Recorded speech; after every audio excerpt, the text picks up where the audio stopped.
Over the next 4 years, the European Union intends to annually allocate up to 5 billion euros for the defense needs of Ukraine. This was stated by the head of EU diplomacy, Josep Borrell. The new proposal of the European Union does not involve direct payment for Ukraine's arms. Additional funds, according to Borrell, will have to go to the European Peace Fund, and from this fund, EU member states will be able to receive partial compensation for weapons and ammunition. We have to provide anti-aerial capacity. If the Russians are using drones, we have to provide them with anti-aerial capacity to destroy these drones. They do.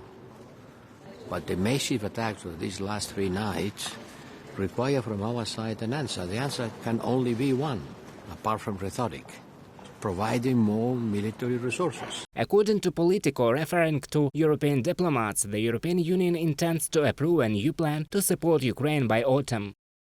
Earmarking up to 20 billion euros for the effort would let EU leaders send Moscow a message that they are ready to do whatever it takes to help Ukraine. The figures would represent a ceiling, though, and are not meant to serve as a guarantee that it would all be spent, from a Politico publication citing anonymous European diplomats. For almost 17 months of the war, Ukraine has accumulated an impressive and diverse arsenal of equipment. According to a Pentagon spokesman, now the attention of the West has shifted significantly towards the repair of delivered equipment. In particular, maintaining modern equipment worth billions of dollars in working order is one of the main functions of a working group of 22 countries led by the US, Poland and the UK. We are setting up repair facilities in Europe, translating training and repair manuals. Partner countries will pay more attention to this. William LaPlante, US Undersecretary of Defense for Acquisition and Supply, in an interview with Politico. According to a Pentagon spokesman, the US has also translated more than 700 technical manuals for donated weapons into Ukrainian language and has asked defense firms around the world to provide technical data packages on systems.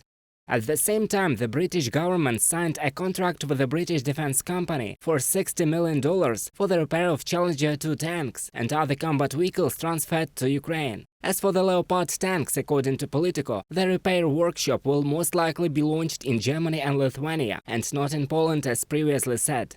And I really want to pay tribute to the Ukrainians. We make sure that they have everything they need. And if the parts need to come from a country on the other side of the world, we provide delivery. This maintenance accounts for most of the work currently being done. William LaPlante, US Undersecretary of Defense for Acquisition and Supply, in an interview with Politico.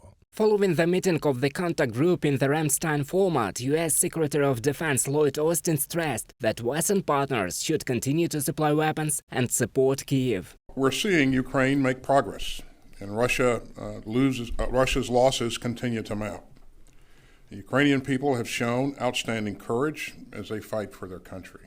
The United States is preparing to transfer American Phoenix Ghost drones, Australian air defense systems, as well as radars, sensors and analysis systems to Ukraine. The new military aid package is estimated at almost $1.5 billion.